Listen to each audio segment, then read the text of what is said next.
You are listening to Family Stories Collection, a place where stories of betrayal, revenge, and unexpected justice are told in a raw voice. If you enjoy this story, don't forget to follow the channel so you won't miss the next one. The room was heavy with silence. Dusty sunlight filtered through tall windows, casting long shadows across the polished oak table. My stepmother sat near the head of the room, dressed in black silk, her hands folded neatly. Her lips curled into a smug, almost rehearsed smile. Her red nails tapped against the wood in a rhythm that spoke of certainty. She believed today was the day she would finally take everything. Around us, people shifted in their seats, whispering quietly, glancing between her and me. They thought I had already lost. To them, I was just the son, the forgotten child, in a story that had already been written. The lawyer cleared his throat papers stacked in front of him. The sound echoed sharp against the silence. My stepmother leaned back in her chair, eyes gleaming, already savoring her victory. She didn't even look at me. She didn't need to. In her mind, I was invisible. And for a moment, I let her believe it. I let her think she had won. My father had been gone only weeks, yet she showed no grief, no sorrow. At his funeral, she had smiled as if the world was finally hers. She wore her black dress like a crown, greeting guests with practiced warmth, but I could see the calculation behind her eyes. Now, in this room with the smell of old paper and leather binding, she waited for the words that would crown her queen of his estate.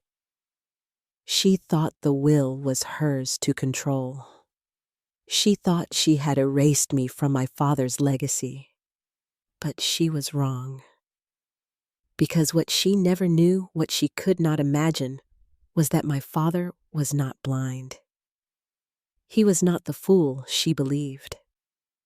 Long before this day arrived, he had already seen through her. And quietly, patiently, he prepared. He planned. He outsmarted her in the one way she could never predict. So while she sat there with her smug smile waiting for the lawyer to confirm her triumph, I sat in silence. Calm, steady, because I knew something she didn't. The lawyer lifted the first page, his voice calm but firm. To my beloved son, my name is Daniel.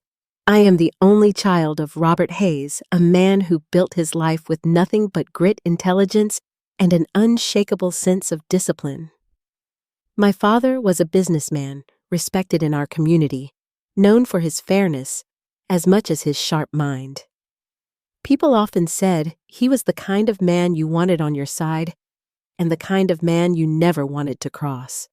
But before all of this, he was simply my dad. The man who taught me to ride a bike, who worked late into the night, but always came home to tuck me in. The man who, when my mother fell ill, held the family together with strength I didn't know a human being could carry. When my mother passed away, I was 17, old enough to understand loss, but still young enough to feel crushed beneath it. The house grew quieter. The laughter that once echoed in the kitchen was gone. My father tried to fill the silence, but grief sat between us, like an uninvited guest at the table. We clung to each other, the last two pieces of what had once been a family of 3. For years, it was just us, father and son. 2 men navigating the world with our grief folded neatly inside our daily routines. He poured himself into work, expanding his construction and real estate firm. I poured myself into my studies later, joining the company to learn at his side. We were close. Not the kind of close where words are always needed, but the kind where silence felt safe. He didn't have to say he was proud. I could see it in his eyes. I didn't have to say I admired him. He already knew. And then she arrived, Vanessa. I first met her on a crisp autumn evening. My father had invited me to dinner at a restaurant downtown. He said it was important, but he didn't tell me why. When I walked in, I saw her sitting across from him. Younger, strikingly beautiful, with chestnut hair that fell in deliberate waves around her shoulders. She smiled when I sat down, her lipstick a perfect shade of red, her eyes sharp and assessing. "This is Vanessa," my father said, his voice carrying a hint of something I hadn't heard in years. "Hope, we've been seeing each other." I nodded politely, though inside my stomach turned. She extended her hand, nails manicured, grip firm. "So nice to finally meet you, Daniel. Your father talks about you all the time." I wanted to believe her. I wanted to believe she cared for him, that she saw the man of wisdom, humor, and scars. That maybe she could fill a piece of the emptiness my mother had left behind. But something about her smile lingered too long. Something about her gaze felt like calculation, not connection. At first, she played her role well. She brought him little gifts. She laughed at his old jokes. She asked me about my work, my interests, as though she wanted to know me. She even cooked lasagna one Sunday, though I later learned she hated cooking. It was an act, a performance so flawless that even I almost believed. But little cracks appeared. Small things that most would ignore. She planned dinners and forgot to invite me. She suggested redecorating the house, and soon the family photographs with my mother's face disappeared from the walls, replaced by abstract art and expensive mirrors. When I asked my father, he said Vanessa wanted to give the house a fresh start. I remember sitting across from him one night at the dining table, the silverware gleaming under the chandelier. It used to be our tradition to talk about work, about my projects and his. But that night, he repeated phrases I knew weren't his. Words about me needing to be more ambitious, about still figuring out my life, about not measuring up. Words I had never once heard from him before. And as he spoke, I saw her influence in every syllable. Slowly, the bond between us began to fray. Not with fights, but with distance. My father, who had always been my ally, now seemed caught between loyalty to me and the spell of the woman beside him. Still, I told myself she must care for him. Why else would she stay? He was older, set in his ways, not the easiest man to live with. I clung to that thought because the alternative was unbearable. The thought that she was only there for his money, his estate, the company he had built over decades. And then I heard her voice. It was late, long past midnight. I had returned to the house unexpectedly, needing some documents from my old room. As I walked down the hallway, I froze. Her voice carried through the door of the study, cold, sharp, dripping with disdain. "Once he's gone, it's all mine. The kid won't get a cent. That's how we planned it." Silence followed, broken only by the soft click of her phone shutting off. And then the door opened. She stood there framed in the dim light, her eyes locking onto mine. No panic, no shame, just a slow, curling smile. "Don't look so shocked, kiddo," she said, her voice a knife wrapped in velvet. "This is how the world works." I stood frozen, my hand gripping the wall, my heart pounding in my ears. I wanted to scream, to shout, to tell my father everything. But in that moment, I saw the truth. She knew I had heard, and she didn't care. That was when something inside me shifted. I didn't argue. I didn't protest. I smiled back. A small, quiet smile that hid the storm inside me. Because I understood something. This was not going to be a battle won with shouting or rage. If she was playing a long game, then so would I.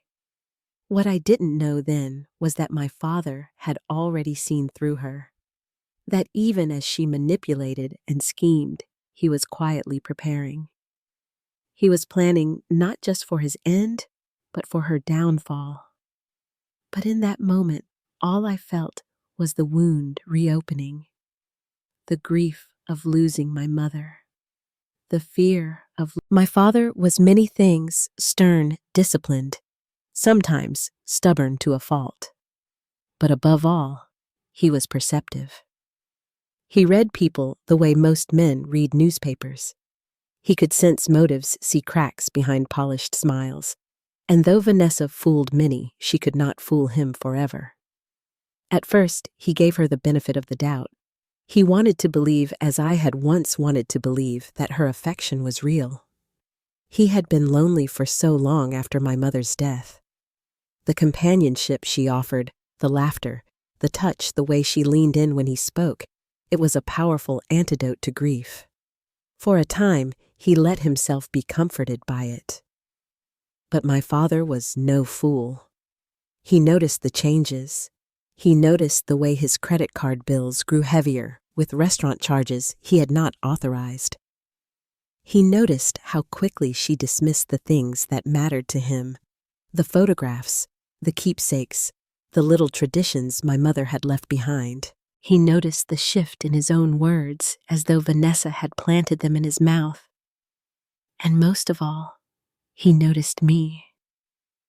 The distance that had crept between us, the unspoken tension, the way I no longer looked at him with the same easy trust. It weighed on him.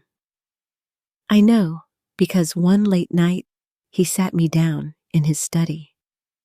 The fire burned low in the great shadows flickering across his face. He looked older than I remembered, weariness etched into the lines around his eyes, but his gaze, sharp, unyielding, was the same. "Daniel," he said quietly, "I know." My chest tightened. "Know what?" He didn't answer at once.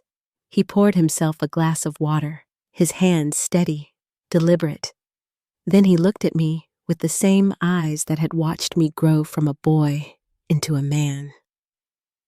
"I know what she is. I know what she wants."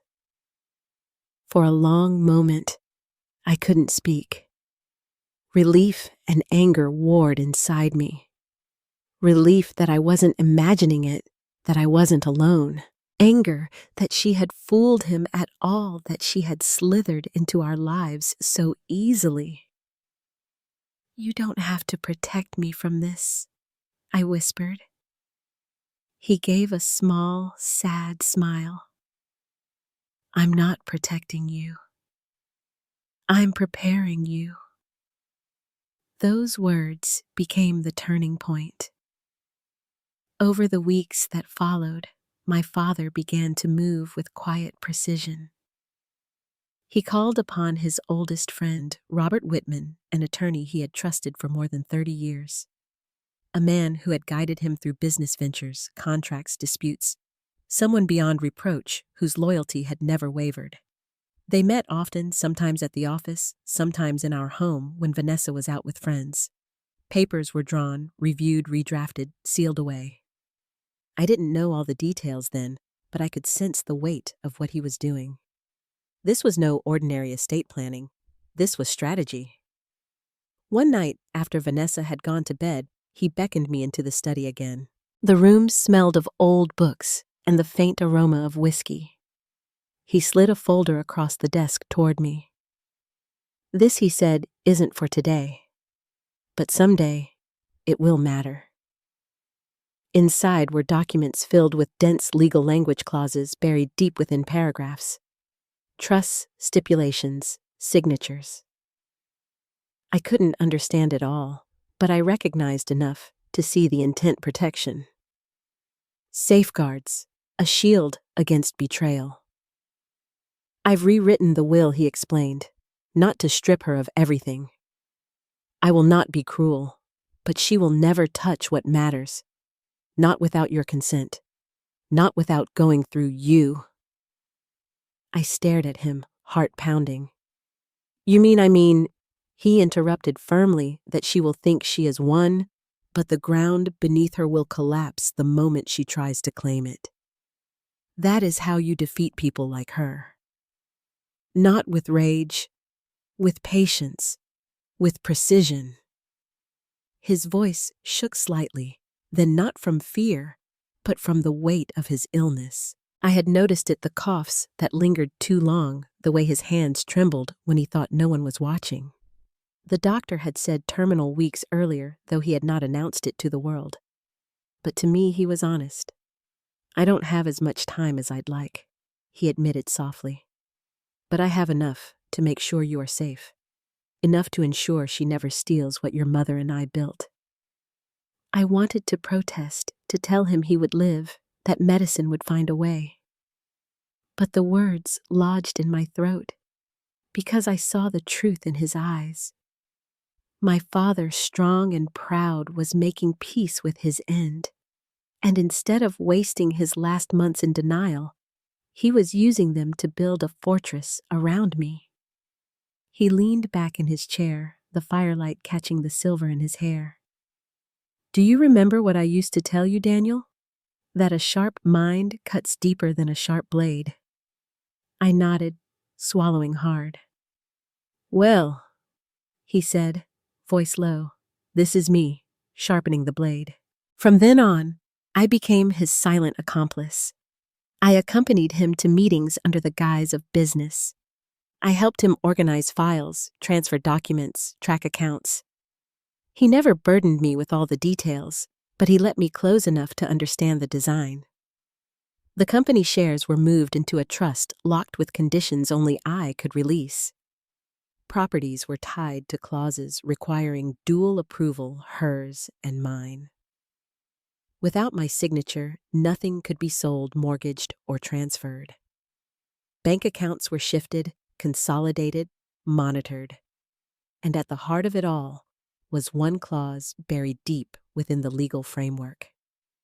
A clause so obscure, so carefully worded, that Vanessa would never notice until it was too late. It ensured that any attempt to act in bad faith, any effort to manipulate, deceive, or conceal, would revert full control back to me. It was brilliant, ruthless in its elegance. But even more powerful than the documents was the bond we rebuilt in those final months. We spoke openly again. About business, about family, about my mother. He told me stories I had never heard of their first date, of the nights they had laughed until dawn, of the dreams they had for me when I was still a child. And one night, when the weight of his illness pressed heavy on him, he placed a hand on mine and said, I know losing your mother nearly broke you, and I know this feels like losing me all over again. But listen to me, son. You are not losing. You are continuing. You are carrying forward what we built. She cannot take that from you. No one can. Tears burned my eyes, but I held them back. I wanted him to see strength, not grief. Promise me something, he said. Anything. Promise me you'll stay calm. Promise me you won't let anger make you reckless. If she provokes you, if she tries to push you, remember what I've taught you. Patience, strategy, silence. When silence cuts deeper than words, I nodded. I promise. For the first time in weeks, he smiled. Not the weary smile of a man. The air inside the chamber was suffocating. Heavy curtains muffled the outside world, trapping us in a room lined with leather-bound books and mahogany panels. The faint scent of old paper clung to the air, mingling with the polish of the long oak table at the center. Around it, guests sat stiffly whispering in hushed tones, their eyes darting between me and Vanessa. Some of them were family friends, some business associates, and a few curious faces who seemed to be there only to witness the drama unfold. At the head of the table sat Robert Whitman, my father's attorney of over 30 years. His gray hair was neatly combed, his glasses perched low on his nose. He wore the same calm expression I had seen countless times, but behind his eyes, I sensed a storm. Robert was not a man easily shaken, yet even he knew today would not pass quietly. Vanessa. My stepmother swept into the room like a queen entering her court. She wore a fitted black dress that shimmered faintly under the dim lights, pearls around her neck, her makeup flawless. Every detail screamed control, elegance, triumph. She did not look like a grieving widow. She looked like a woman about to collect her prize. Her lips curved into that familiar smug smile as she took her seat to Robert's right. She leaned back, crossing her legs gracefully, and let her manicured nails tap against the table in a rhythm that grated against my nerves. Her eyes flicked briefly toward me, dismissive, almost amused. She didn't even try to hide it. To her, I was irrelevant. The boy who had once been close to his father, but who now had no claim, no voice. She had worked too carefully for too long, weaving herself into my father's daily life, isolating me bit by bit. She thought she had erased me. The room fell silent when Robert cleared his throat. His voice carried the weight of decades, steady, deliberate. We are gathered here today to honor the final wishes of the late Mr. James Winston. Vanessa's smile widened as heads turned toward her as if she were already the rightful heir. She rested her chin lightly on her hand, radiating confidence. Robert adjusted his glasses, picked up the first page of the will, and began. My client has requested that small bequests first be distributed to a number of charities and individuals of long service. To his housekeeper, Mrs. Green, he leaves a stipend for life. To the Winston Foundation, a donation is made in perpetuity for educational scholarships. To several loyal employees, gifts of gratitude. Vanessa barely listened. Her eyes flickered with impatience as if these words were nothing more than formalities delaying her coronation. She tapped her nails faster, waiting for the part that mattered. And now Robert continued, his voice never faltering, to my beloved wife, Vanessa Winston. The tapping stopped. A ripple of anticipation swept through the room. Vanessa leaned forward, her smile blooming, fully ready to bask in her triumph. Robert read slowly, carefully. I leave to my wife Vanessa the residence at 4 Park Lane to be held in her name and a living stipend of $100,000 per year to be distributed quarterly for the duration of her life. The words hung in the air like a thunderclap. For a heartbeat, no one moved. Then all at once, whispers erupted. Heads turned. Eyes widened. Vanessa froze. The smile faltered, slipping from her lips like melting wax. She blinked rapidly, her perfect composure cracking. That's it, she snapped, her voice cutting through the room. A house and a stipend? Robert didn't look up from the papers. As per the instructions of my client. Her eyes narrowed, glittering with fury. That can't be right. He promised. But Robert cut her off, his tone firm. Please allow me to finish. He adjusted his glasses again, then continued reading. To my son, Daniel Winston, I leave full controlling interest in the Winston Holdings Trust, including all associated accounts, assets, and properties, with the exception of those items already designated to my wife, Vanessa. The room erupted again, shocked gasps, murmurs, the shuffle of chairs as people turned toward me. I sat still, my face calm, though inside my chest thundered. Robert's voice grew sharper as he read the most important part. As stipulated in paragraph 14, any sale, lease, or transfer of trust assets requires the sole written consent of my son, Daniel Winston.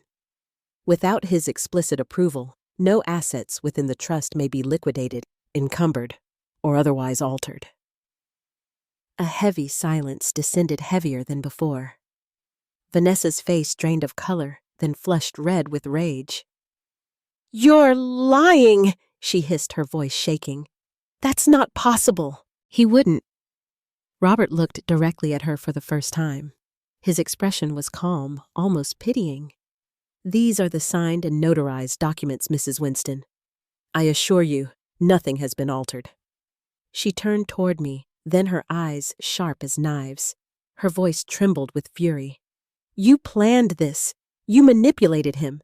I leaned back in my chair, steady, unflinching. For the first time, I allowed myself a small smile. "No, Vanessa," I said softly. "Dad did. I only made sure it was airtight." Her breath caught. For a moment, she looked as though she might leap across the table, her hands curled into fists. The carefully constructed mask she had worn for so long was crumbling piece by piece. Around us, the guests stared, caught between fascination and discomfort. They had expected a clean victory for her. They had not expected this. Vanessa's voice rose shrill with desperation. "This isn't fair. I was his wife. I took care of him. He owed me." Robert's voice cut across hers like a blade.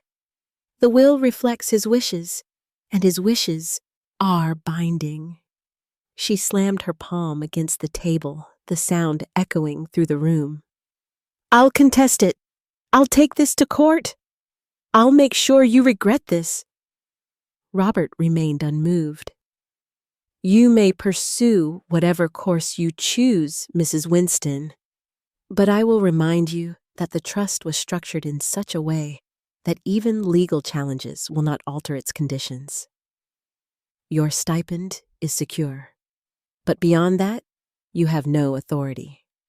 Her lips parted, but no words came. She looked around the room, seeking allies, but found none. The guests avoided her gaze, some whispering, some shaking their heads. I watched her carefully, my heart steady. For months, she had believed she was untouchable. For months, she had smiled at me with that smug, condescending expression, certain of her triumph. Now, in this single moment, everything shifted, and I couldn't deny the satisfaction that welled inside me. For the first time since my father's death, I felt his presence not in grief, but in victory. This was his plan, his final act of love, his last lesson. A sharp mind cuts deeper than a sharp blade. Vanessa sat back slowly, her body trembling, her face a mask of fury and disbelief. She tried to compose herself, but the cracks were too deep. Her victory had been stolen from her hands before she even realized it was gone. I leaned forward slightly, lowering my voice so only she could hear. In the weeks after the will reading, Vanessa tried to maintain her composure. She walked through the halls of the house as though nothing had changed, chin-lifted high heels clicking sharply against the marble floors. To anyone who didn't know the truth, she still looked like a woman in control. But control is fragile, and the first cracks began to show almost immediately. The morning after the will reading, she called a broker about putting the house on the market. I know because the broker called me. She had forgotten, or perhaps refused to understand, that every property in the Winston Holdings Trust required my signature for any sale, lease, or transfer. Without it, no contract would move forward. I told the broker calmly, "She can't sell anything, not without me." The next day, Vanessa stormed into my study, her voice sharp, her face flushed with fury. "You think this is over? You think you can just block me?" I looked at her evenly. "I don't have to think, Vanessa. It's the law now."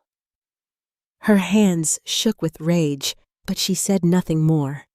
She turned on her heel and left, slamming the door behind her. It was the first small humiliation. The second came a week later at the country club she so loved to parade around in. She had always been the star there, the young, glamorous wife of a wealthy man dripping in jewels, basking in attention. But when the bills stopped being paid as effortlessly as before, the whispers began. Her friends, if you could call them that, started to distance themselves. Some stopped returning her calls. Others gave her tight smiles that didn't reach their eyes. She sensed it. I could see it in the stiffness of her shoulders when she returned home. For a woman who thrived on admiration, social exile was more painful than any financial loss. Then came the credit cards. One afternoon, I received a discreet call from Robert the attorney. "She's been trying to use the joint accounts," he said. "The cards are frozen per your father's instructions."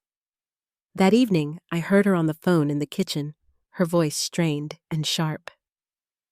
"Try it again," she snapped at someone. Then, after a pause, her voice cracked with disbelief. "Declined.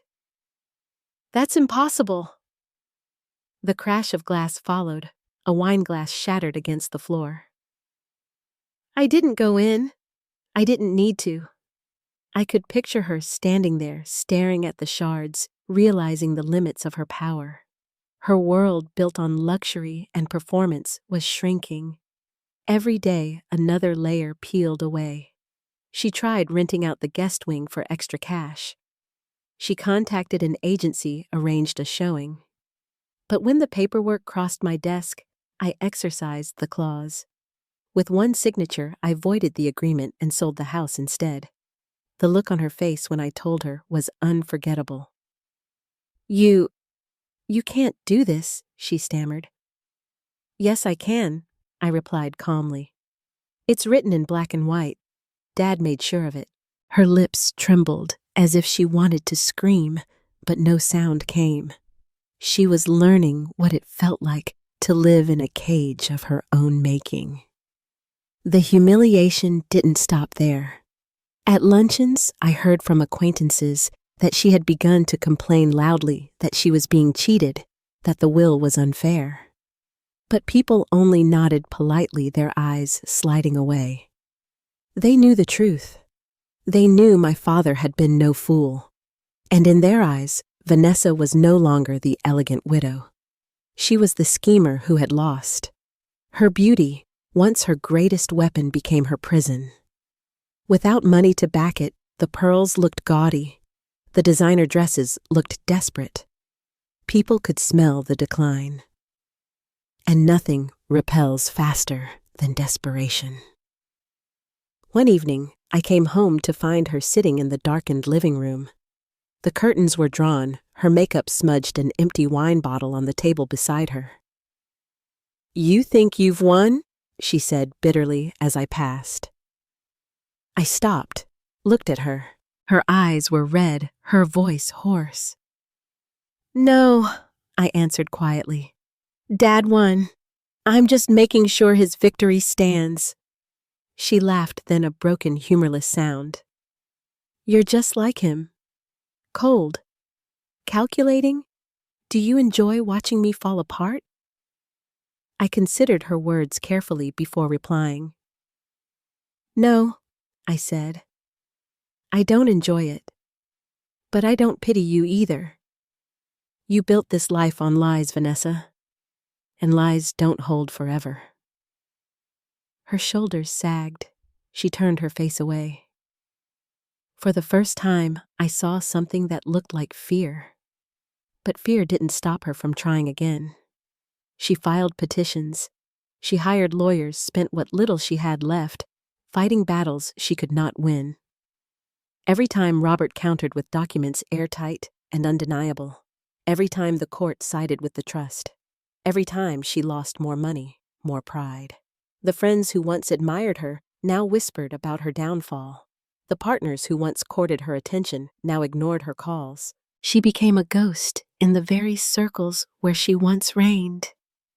And through it all, I watched quietly. My voice calm, my actions precise. I didn't shout. I didn't gloat. I didn't need to. Her life was unraveling on its own, thread by thread. It was like watching silk tear apart under slow, deliberate pressure. At first you think it will hold. Then a snag appears. Then another. And before long, the entire fabric collapses. That was Vanessa. Her confidence turned brittle. Her smile became forced. Even her walk changed slower, heavier, as though the weight of her losses pressed down on her shoulders. One afternoon, I saw her standing outside the Park Lane gates, a suitcase at her feet. She didn't notice me at first. She just stared at the house she had once believed would be hers forever. When she finally looked up and saw me, her lips pressed into a thin line. Her eyes were sharp, but the fire in them had dimmed. "You think you're better than me," she said quietly. "No," I replied. "I just think I was smarter than you gave me credit for." Her jaw clenched. For a moment, I thought she might spit venom, but instead she turned away, her shoulders slumping. She picked up her suitcase and walked down the street, disappearing into the shadows. That was the last time I saw her near the house. In the months that followed, the unraveling continued. The stipend, carefully calculated by my father, kept her alive, but never comfortable. Enough to survive, not enough to thrive. Enough to remind her every day of what she had lost. She tried to claw her way back into society, but doors closed in her face. She tried to... Vanessa did not disappear quietly. Her pride would never allow that. For a few months after she left the house, I heard little about her. But silence is rarely empty. It is only the pause before a storm. And soon, the storm came. It began with lawyers. She hired an aggressive firm from out of state. They filed motions, demanded hearings, tried to poke holes in the trust. They claimed undue influence, claimed my father was coerced, claimed he wasn't of sound mind. They dragged his name through mud he did not deserve. Each envelope that arrived from the court felt like a blow. Each accusation, though baseless, still stung. They weren't just questioning paperwork, they were questioning my father's dignity, his intelligence, his legacy. I sat with Robert, our family lawyer, as he explained the filings. His voice was calm, reassuring. "They won't succeed. The documents are airtight. Your father was meticulous. But you need to be prepared. This will get ugly before it ends." He was right. Soon after, rumors began to spread. Whispered conversations in the community. Vanessa claimed I had manipulated my father, that I had isolated him in his final days, that I had brainwashed him into cutting her out. She told anyone who would listen that I was the greedy one, the schemer, the ungrateful son who had stolen everything. And the whispers hurt. Some friends, though loyal, asked me quietly if there was truth to it. Others avoided me altogether, unwilling to take sides. Reputation once bruised bleeds slowly, and Vanessa knew how to twist the knife. At night, I lay awake, replaying her words in my mind. Was I too harsh? Was I turning into the very thing I hated, someone who destroyed another human being completely? I remembered my father's voice. "Revenge is not rage, son. It's patience. Rage blinds you.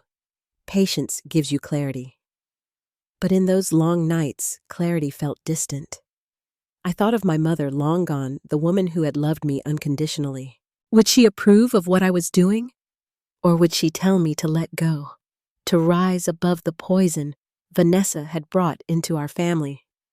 The questions gnawed at me. Meanwhile, Vanessa escalated.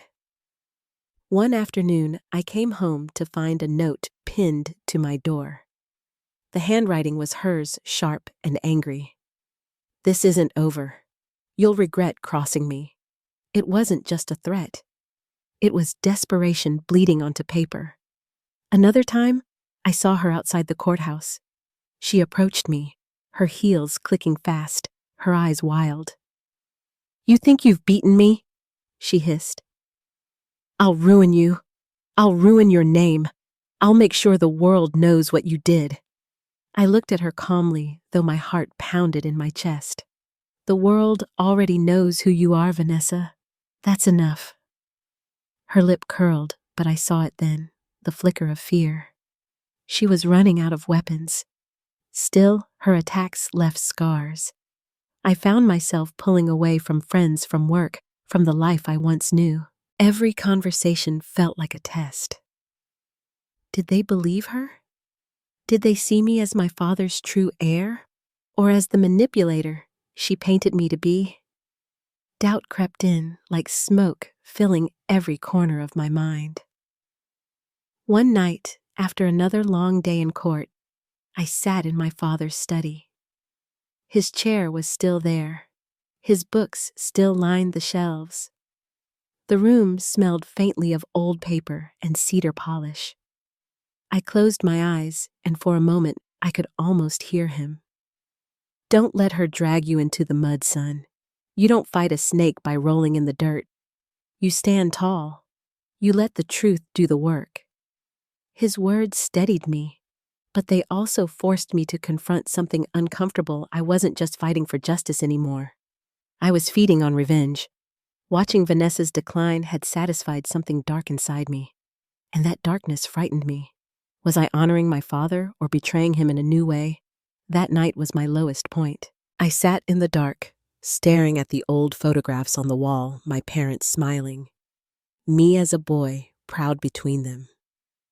I whispered aloud, though no one was there to hear. What do you want me to do? Dad, destroy her completely, or let her fall on her own. No answer came, only silence. But sometimes, silence is the answer. The next morning, I felt a shift. Vanessa could hurl accusations, file lawsuits, spread lies. But none of it changed the truth. None of it touched the fortress my father had built. And slowly, painfully, I began to understand my task wasn't to burn her world to ashes. My task was to guard his legacy and guard myself from becoming like her. Vanessa's crisis deepened too. Her lawyers began withdrawing unpaid bills piling high. Her so-called friends disappeared. Even Cassandra, the young woman she once leaned on, cut ties. I heard she moved into a small apartment far from the glamorous neighborhoods she once adored. The woman who had once worn diamonds to breakfast now stood in line at discount stores, sunglasses hiding her face. She had become a ghost, and in her darkest nights, I imagined she realized the truth. She had gambled everything on greed, and greed had betrayed her.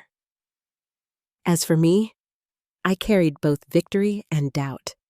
Victory because my father's plan had worked. Doubt because I had stared too long into the mirror of vengeance and didn't entirely like the man staring back. But even in doubt, one truth remained unshaken. My father had trusted me. He had prepared for this moment, knowing I would face not only Vanessa, but myself. And that trust, I could not betray. So I chose patience. I chose silence. I chose to let her collapse under the weight of her own making. The crisis was not just hers. It was mine too. But through the storm, I found my center again. And when the dust settled, only one thing was left standing, the legacy of a father who had outsmarted betrayal, and the son who had learned that true revenge is not destruction. The courtroom was crowded that morning. Not with curious neighbors or society friends, but with silence. The kind of silence that presses on your chest, that tells you something final is about to happen. I sat at the front table beside Robert, our family lawyer. His calm presence had been my anchor through months of filings, hearings, and Vanessa's desperate counterattacks. Across from us, she sat alone.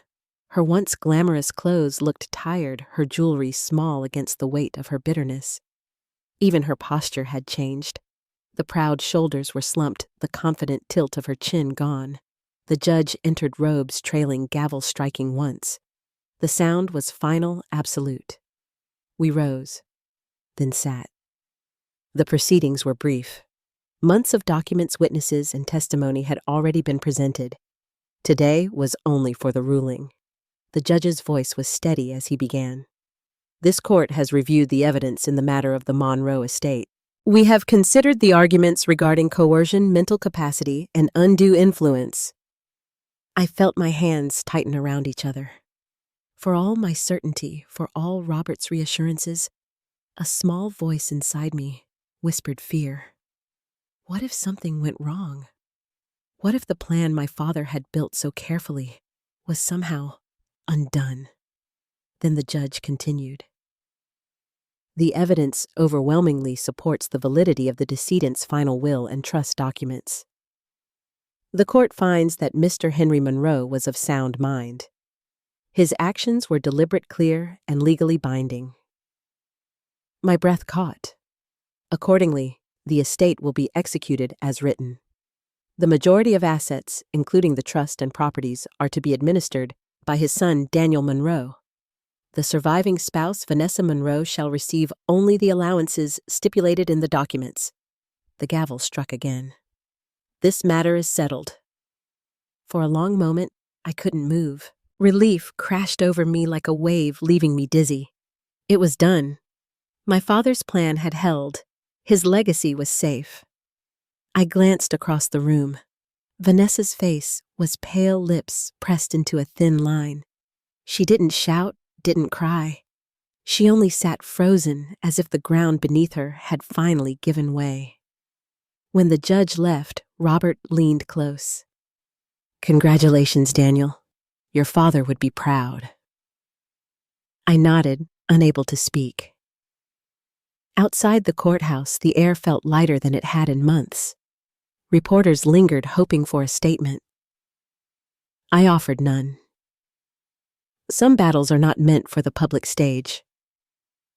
Vanessa walked past me without a word. No threats, no glares. Only silence. And in that silence, I saw the truth. She was finished. That evening, I returned to my father's study. The leather chair, the shelves of books, the faint scent of cedar polish. It all felt different now. Not heavy, not haunted, but at peace. I sat in his chair and whispered softly, "We did it, Dad. Your legacy is safe."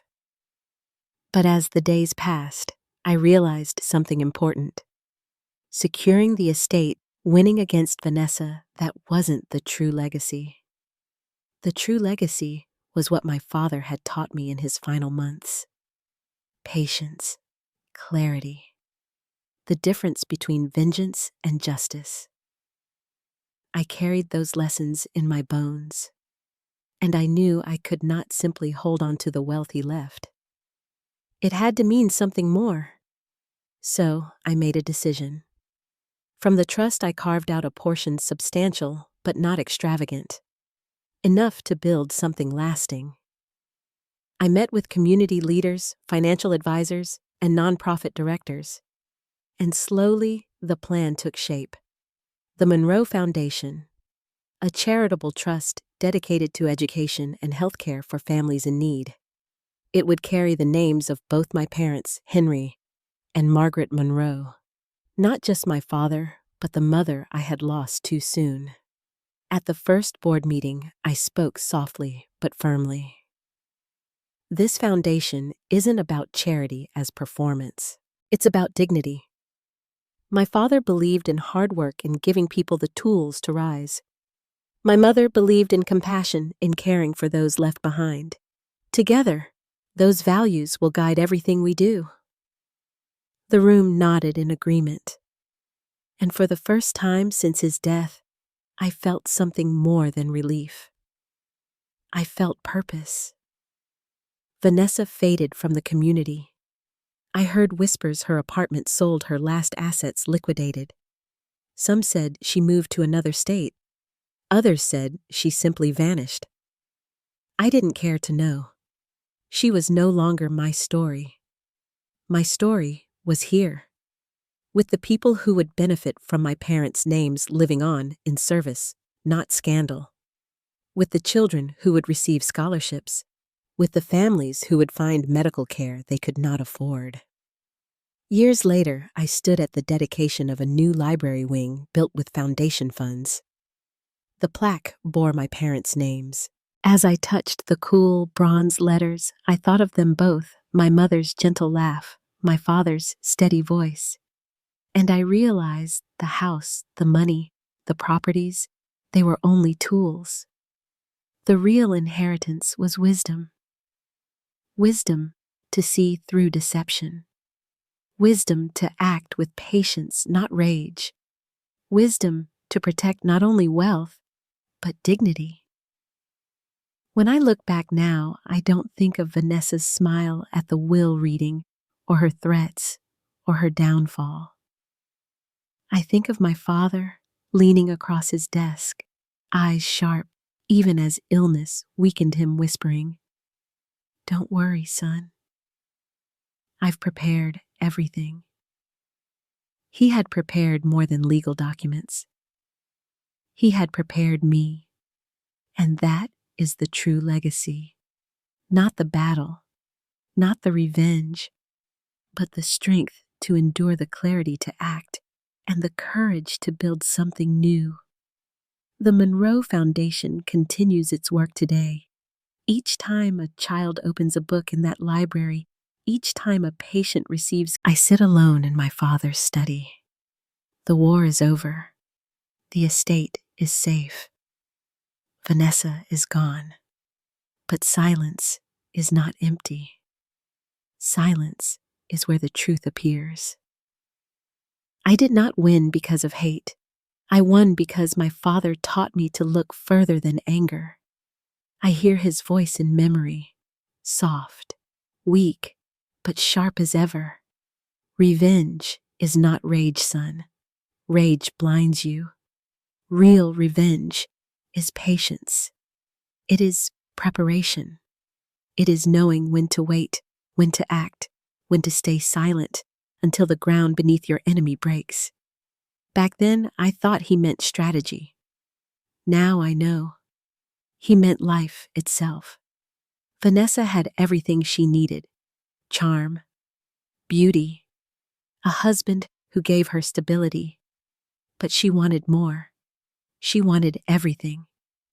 Greed is never satisfied. It devours. It consumed her. She thought she won when my father died, but she was already standing at the edge of her own fall. And when the will was read, she had nothing, not even dignity. I used to think revenge would feel like fire, hot, burning, glorious. But it felt like water, still, calm, reflective. Because I did not scream. I did not gloat. I did not fight her lies. I only waited, patient, silent, certain. And that was enough. I thought of my mother, gone too soon. Her absence left a wound in me that never healed. She once told me character is what you do when no one is watching. She wasn't here to see this battle, but I know she would be proud. Not because I kept the money, but because I kept my dignity.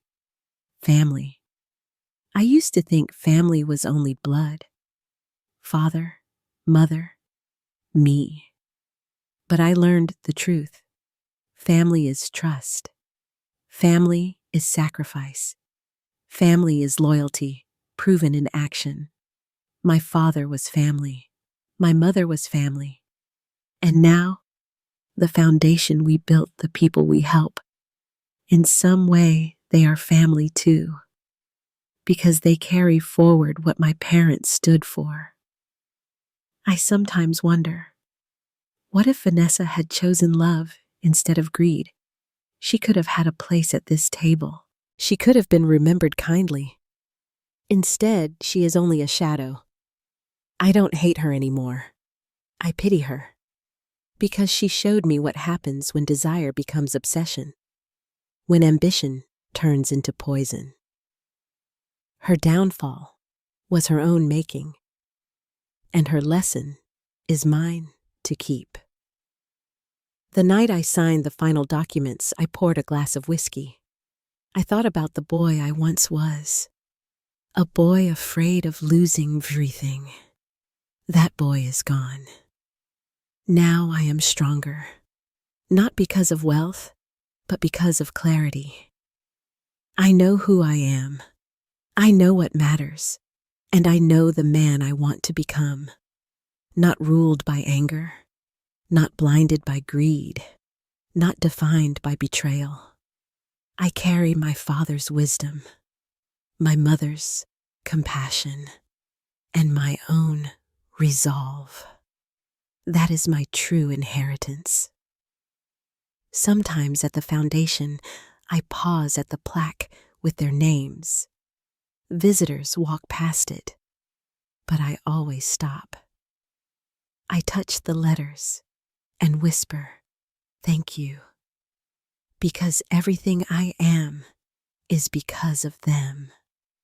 That is legacy. Not money, not property, not even revenge. Legacy is love that shapes a life. Love that still guides you after they are gone. Do I regret any of it? No. I regret nothing, because years have passed since that day. The day the will was read, the day the lies fell apart, the day my father's wisdom proved stronger than greed. Now I sit at my own table, my children around me, their eyes bright, their questions endless. They know parts of the story. They know their grandfather was a brilliant man. They know their grandmother died too young. They know there was a battle for the inheritance. But tonight, I tell them everything. I begin slowly, with the truth of loss, with the pain of betrayal, with the shadow of greed. They listen quietly. No interruptions, no jokes, just silence and wide eyes. I show them the old leather notebook. My father's handwriting, still sharp, still steady. Notes about the trust. Plans he made to protect me. Warnings he wrote in his careful hand. This, I tell them, is not just money. This is foresight. This is love written in ink. I take the watch from my pocket. The watch my father wore every day. Its face scratched from years of use. It's ticking steady even now. This watch kept his time. Now it keeps mine. One day, it will keep yours. My eldest son touches it gently, almost afraid, almost reverent. It's just a watch, I say.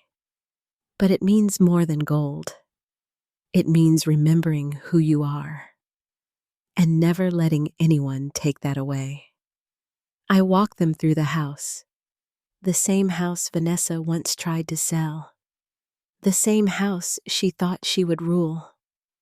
But this house is ours now, not because of walls or deeds, but because of what it represents. Every photo on the wall, every memory in these rooms, every lesson carved into its silence. This house is not wealth, I explain. It is history. It is a reminder that greed cannot erase love, that lies cannot erase truth. I leave them with one final message, not written in contracts, not sealed in courts, but spoken aloud so it lives in their memory. Never let hatred consume you. Revenge born of rage will only destroy. But never let anyone step on you. Never allow cruelty to write your story. Stand tall, be patient, be prepared, and when the moment comes, defend what is rightfully yours with calm, with clarity, with dignity. That night after they sleep, I sit in the study again, the watch ticking on the desk, the notebook open beside me. I take a pen and begin to write. Not just the story of what happened, but the lessons, the truth, the warnings, because memory fades, but words remain. The story ends here. A son, a father's wisdom, a stepmother undone by her own greed, but the echoes remain. What do we learn from betrayal? What do we carry after the battle is over? For me, the answer is simple. We do not win because of hate. We win because we refuse to be broken, because we hold on to patience, because we honor the truth even when others try to bury it. Life is never perfect. Families fracture, lies spread, greed devours. But character endures. And in the end, that is the only wealth that matters. So I ask you, if it were you, if betrayal sat across the table from you, if someone you trusted turned their smile into a weapon, what would you do? Would you fight with rage, or would you wait with patience until the ground beneath your enemy gave way? This is not just my story. It could be yours. It could be anyone's, because greed wears many faces, and betrayal walks into many homes. But wisdom can live in yours too. Thank you for listening. If this story touched you, share your thoughts. What would you have done in my place? And if you want to hear more tales of betrayal, of justice, of revenge, served cold, follow Family Stories Collection.